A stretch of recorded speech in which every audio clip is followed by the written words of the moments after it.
In the year 2025, many Americans are fed up with the way capitalism has shaped society, with a growing number of people coming to realize that the system has life feel like a mere cog in a machine. Growing inflation, rising living costs, and the increasing financial burden of having a family, coupled with the knowledge that US taxes are funding the Israeli army's military actions and a government that seeks to cut healthcare funding for Medicare, leaves many Americans feeling frustrated and betrayed. Despite their growing dissatisfaction with the capitalist system, many Americans who dislike capitalism don't necessarily consider themselves socialists or communists due to misconceptions and misunderstandings about these ideologies. Many associate these terms with authoritarian regimes like Stalin's Soviet Union, and they may mistakenly believe that socialism is akin to the policies proposed by politicians like Kamala Harris during her presidential campaign.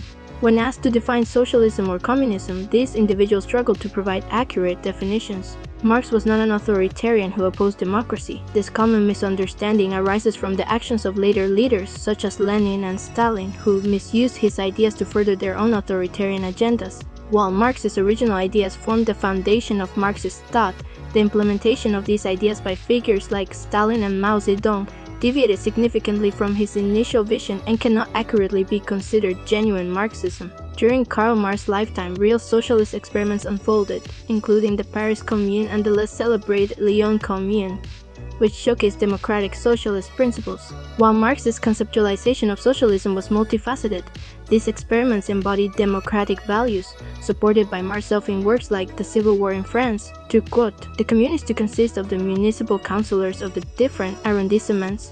As Paris was the initiator and the model, we have to refer to it, chosen by the suffrage of all citizens, responsible and revocable in short terms. The majority of that body would naturally consist of workmen, or acknowledged representatives of the working class. It was to be a working, not a parliamentary body, executive and legislative at the same time. The police agents, rather than serving a central government, were to be appointees and directly accountable to the Commune. Analogous to functionaries in all other administrative offices, they were to receive workers' wages for their work. Their revocability, or the ability to be removed from their position, was ensured by the Commune. In this political structure, the judges were to be elected and accountable to the Commune. All issues directly affecting social life were placed entirely on authority of the Commune, with the central government playing a limited role. The vast majority of public functions, down to those few still held by the central government, would be carried out by the Commune's agents, ensuring the people's direct control and accountability. It is a ridiculous notion to suggest that the central functions essential to the well-being of the nation would become impossible without the old governmental framework. In this system, these crucial functions would continue to function, but the individuals responsible for executing them could no longer hold themselves above real local society. Instead, these functions would be carried out by agents answerable directly to the Commune, thus ensuring continuous oversight and accountability. Marx, through the example of the Paris Commune, outlined a system where a council was elected through decentralization, with the council functioning as a coordinating body. This council worked in conjunction with federative associations, which themselves were made up of self-governing groups with high levels of autonomy.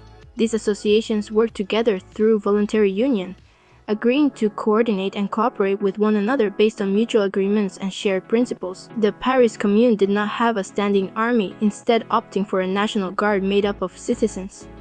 This ensured that the armed force couldn't oppress the people.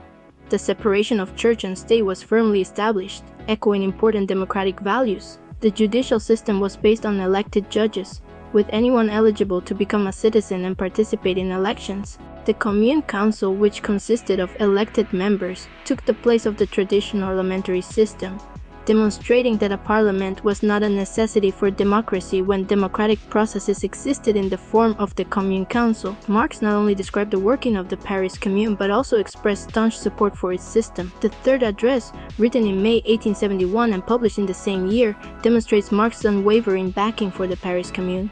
This text, titled The Fall of Paris, Marx wrote, "Working men's Paris with its commune will be forever celebrated as the glorious harbinger of a new society.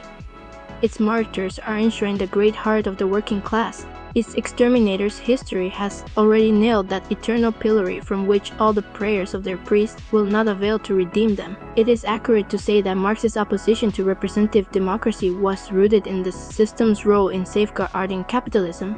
The founders of the United States, themselves supporters of capitalism, designed a system that, while providing for representation, was structured in a way that made the abolition of capitalism challenging through simple constitutional amendments. Marx supported democratic socialism in certain countries and believed revolution was necessary in others, particularly in the United States and Britain. Given the resilience of the capitalist ruling class, given the persistence of capitalism in these countries, it highlights the strength of the ruling class. The United States' democratic system is indeed facing challenges, and it's worth noting that even the United Kingdom might be experiencing similar trends. Marx's support for expanding democracy is clear, as he consistently aimed to enhance direct democratic processes rather than limit or abandon them. In contrast to the regimes of the USSR or Vietnam, where democracy was limited or non-existent, Marx's vision prioritized genuine democratic engagement. It is important to address the misconception that Marx favored authoritarianism. It is worth noting that Marx's concept of the dictatorship of the proletariat is often misconstrued. Instead of advocating for an oppressive, authoritarian rule, Marx's use of the term dictatorship represents the absolute power of the proletariat, or the collective working class, within the state.